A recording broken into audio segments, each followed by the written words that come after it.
Un arrêt du Conseil d'État qui a changé la doctrine. Nous sommes le 26 octobre 2011 et le Conseil d'État vient d'annuler un décret qui prévoyait la collecte et la conservation d'empreintes digitales dans les fichiers de passeport électronique. Par cette décision, le Conseil d'État vient de confirmer que toute mesure de police administrative est régie par un triple test de proportionnalité. Cette décision est donc une limite au champ d'action de la police administrative. Il faut rappeler que toute mesure de police administrative doit absolument être prise dans le but de conserver l'ordre public. Et ça, c'est l'arrêt Abbé-Olivier de 1909.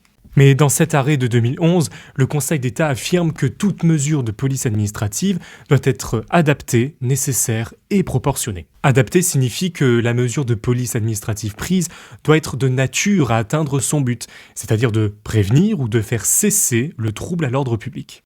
Elle doit être également nécessaire, c'est-à-dire que si l'administration pouvait adopter une mesure moins restrictive des libertés que celle qu'elle a prise, eh bien la décision prise sera déclarée illégale parce que plus rigoureuse. À noter que ce principe de nécessité de la police administrative a déjà été consacré par l'arrêt Benjamin de 1933.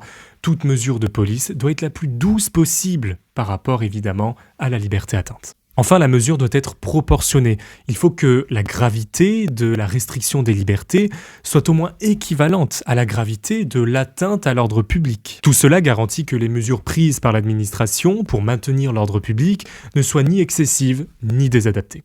C'est ainsi que récemment, le 13 juin 2020, le Conseil d'État a jugé que l'interdiction générale et absolue de manifestations de plus de 10 personnes sur la voie publique n'était ni nécessaire, ni adaptée, ni proportionnée à la préservation de la santé publique. Nous étions dans le contexte de Covid et cette mesure a donc été jugée illégale. Le juge administratif prohibe donc des mesures d'interdiction générale et absolue, d'une part pour préserver les libertés publiques, mais également en application de ce triple test de proportionnalité. Si vous remarquez, toutes mesures de police administrative, notamment pour les manifestations, sont limitées dans le temps, mais également dans l'espace. Elles ne sont donc pas générales et absolument pas absolues. Voilà, tu sais toute cette décision, n'hésite pas à t'abonner pour mettre plus de droit dans ton fil.